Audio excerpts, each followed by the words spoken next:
중국 왕이 국무위원 겸 외교부장이 5년 만에 우리나라를 전격 방문한다. 이 소식에 화장품 관련주가 급등 중인데 과연 중국 소비 관련주 투자 전략은 무엇인지 긴급 점검한다.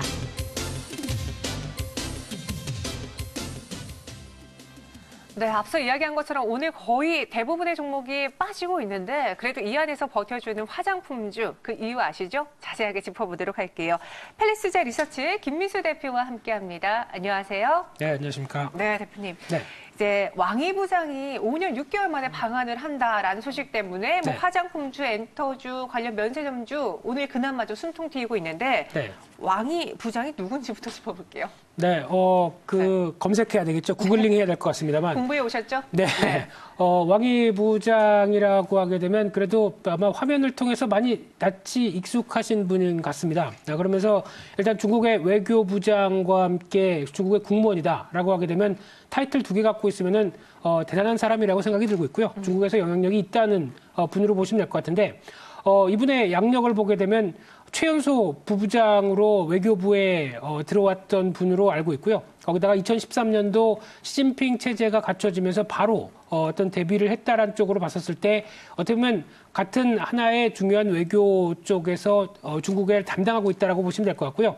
근데 좀 특징이 일본어를 되게 잘한다고 합니다. 원어민 수준으로 잘한다고 하면서 일본 통이다라는 얘기도 나오고 있고요. 네. 그런데 이제 어떤 한 뜻을 가지게 되면 강한 주장이 나오면서 외교 라인 쪽에서는 좀 만만치 않은 분이다라는 쪽으로 얘기가 나오고 있는데 그런 차원에서 일단 지금 5년 만에 한국 정부의 초청을 받아서 공식 방한을 한다라는 관점으로 봤을 때 외교 라인 쪽과 함께 어떤 실무급에서 최고 결정자라고 하는 분이 어떤 들어오다 보니까 그에 따른 여러 가지 변화들은 좀 있지 않을까라는 관점 쪽에서 관련주에 대한 기대감도 어떤 며칠 전부터 나오고 있다는 관점 쪽으로 바라보고 있는 상황들입니다. 정상회담을 앞두고서는 이제 물밑 작업이 필요하니까 네. 또 방한을 하지 않을까 싶은데 시장은 한한령 해제를 기대하고 있거든요. 근데 네. 좀 아이러니한 게 중국은 한한령을 공식적으로 말한 적이 없어요. 그렇죠. 하지만 그러한 행보들을 계속 보여주고 있는 것이죠. 네. 실질적으로 말이 잘 풀리게 되면은 이제 한한령 우리 그만할게라고 나와줄까요? 어떻게 보세요? 그 가능성에 대해서? 네, 말이 잘 풀리는 것보다 소도 잘 풀려야 될 것 같고요. 네.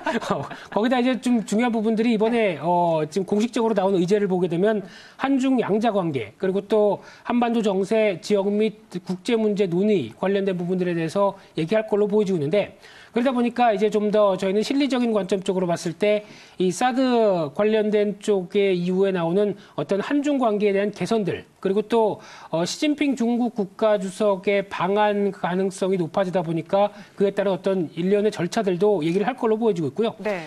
또 하나 이제 미국의 한국 내 중거리 미사일 배치 불가와 관련된 쪽도 얘기가 나올 수밖에 없다. 특히 미국과 러시아와의 중거리 핵전력 관련돼서 조약에 탈퇴한 이후부터 한국이나 일본 쪽에 중거리 미사일을 배치할 가능성이 높지 않을까. 이렇게 되면 강한 중국의 반발이 예상이 되는 만큼 그에 따른 부분들로 보시면 될 것 같은데 결론적으로 딱 한마디만 드리게 되면은 일단 지금은 우리나라 입장 쪽으로 해석을 하는 부분들이죠. 하지만 중요한 부분들은 중국의 입장 쪽에서 해석할 필요가 있지 않을까라는 관점 쪽에서 봤을 때 일단 중국이 필요성에 의해서 방한하는 쪽도 만만치 않다라고 네. 봐야 될 것 같고요. 그렇게 되면 이제 무역 분쟁과 관련돼서 미국과 중국 간의 기싸우기가 한창일 때 주변 인접국을 좀 챙기겠다라는 입장도 상당히 높고요. 네. 게다가 이번에 나오는 가장 제 개인적으로는 큰 이유는 이 미사일 배치와 관련된 쪽에 흐름이 아닐까 생각되고 있는데 아마 당근과 채찍을 다 사용할 가능성이 높습니다. 그렇기 때문에 하지 마라. 그 대신에 사드 배치와 관련된 여러 가지 부분들을 원상복귀시켜 줄 가능성에 대해서도 약간 딜링이다 보니까 언급이 네. 나오겠죠. 게다가 그에 따른 어떤 당근과 채찍도 다 보여줄 가능성이 높다라는 관점 쪽에서 약간 너무 기대감뿐만 아니라 긴장도 해야 될 걸로 보여지고 있습니다. 조율이 잘 이루어져야겠네요. 네. 오늘 보니까 화장품주가 동반 강세 보이고 있는 가운데 뭐 상한가까지 올라간 종목들도 있었습니다. 소형주 위주로요. 어떤 종목의 반응이 가장 컸는지 이 왕이 부장의 방한 소식 때문에 움직인 종목들 체크해보죠. 네, 시장이 약세다 보니까 그래도 뭔가 피할 수 있는 우산 역할의 테마는 있어야 되겠죠. 네. 그러다 보니까 그에 적합한 테마로 지금 움직이다 보니까 나오는 대표적인 중국 소비주의 강세라고 보시면 될 것 같고요. 네. 특히 한국 화장품 쪽 같은 경우가 또 강한 움직임인데 대표적으로 한국 화장품 코리아나 같은 약간 이제 실적보다는 기대감이 앞서서 특히 화장품주가 움직인다라는 테마 기대감이 나왔을 때 대표적으로 잘 움직이는 주자들이죠. 게다가 또 하나 면세점 관련된 쪽은 기대감이 높으면 호텔 신라가 움직여야 되는데 그게 아니라 뭐 글로벌 텍스프리 같은 중소형주가 먼저 움직이고 있고요. 또 하나 국내 상장 중국 기업들도 반응을 하고 있는데 대표적인 또 화장품과 연관돼 있는 오가닉 티 코스메틱이라는 회사 그리고 또 컬러레이 이런 회사들이 강세를 보이고 있는 상황들이고요. 기타 여행주, 음원 관련된 종목, 엔터주도 강세를 보인다는 쪽으로 정리할 수 있을 것 같습니다. 오늘 그중에서 많이 오르고 폭이 큰 게 이 화장품주거든요. 네. 조금 더 자세히 보자면 중국인들이 큰 손이잖아요. 네. 저도 최근에 여행 갈 때마다 느낀 게 정말 중국인들이 이렇게까지 사는구나 싶을 정도로 면세점에서 막 쓸어가도록 탔는데 네. 이들의 트렌드를 알아야지 화장품주들도 실적으로 연결될 수 있죠. 네. 화장품주의 트렌드 최근에 어떻습니까? 네, 일단 중국 화장품주의 트렌드를 보게 되면은 가장 눈여겨볼 수 있는 게 무엇보다 이제 로컬 브랜드가 많이 성장한다는 관점들이죠. 네. 그런 측면들과 함께 소비자 품질을 구매하는데 가장 우선 조건으로 보인다라는 관점으로 나오다 보니까 그와 관련된 부분들이 어떤 70%가 중국 소비자에 대한 품질을 선택한다고 얘기를 하고 있습니다. 네. 그런 관점 쪽으로 봤었을 때 아무래도 과거에 중국 쪽은 가성비만 따진다라는 관점들이 아니라 오히려 몸에 바른다라는 인식들이 높다 보니까 품질을 많이 챙긴다라고 볼 수 있는 상황들이고요. 그와 함께 또 색조 화장품에 대해서 빠른 성장세가 보이고 있죠.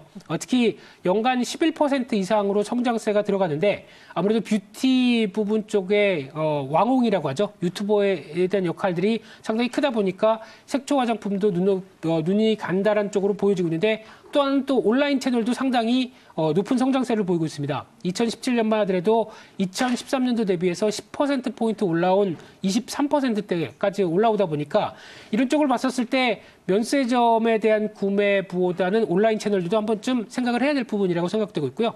그러다 보니까 그래도 종목을 따진다라고 하게 되면 품질을 우선으로 생각한다 그러면은 품질의 어떤 금자탑을 보여주고 있는 LG생활건강 후 브랜드죠. 이런 쪽이라든가 아니면 색조가 또 뜨기 시작한다라고 하게 되면 클리오 같은 회사들이 좀 더 중기적으로는 관심 있지 않을까 이렇게 바라보고 있습니다. 네, 그럼 한알령 이후에 추이를 보면은 화장품주들이 그리고 면세점주들이 가장 우선적으로 타격을 받았잖아요. 네. 실제로 얼마만큼의 매출이 줄어들었는지 현재 회복된 수준은 어느 정도인지도 점검을 해볼게요. 네, 이 부분은 그림 하나로 딱 설명이 가능할 것 같습니다. 네. 화면을 보시게 되면은 일단 그 사드 배치 전까지만 하더라도 연간 90%, 100% 네. 중국의 역할 때문에 상당히 많이 성장이 됐는데 사드 배치가 나오면서 바로 타격을 받은 게 이 수출 자체가 한 30%에서 40% 가까이 네. 하락을 한 모습들이 나오고 있는 상황들이고요.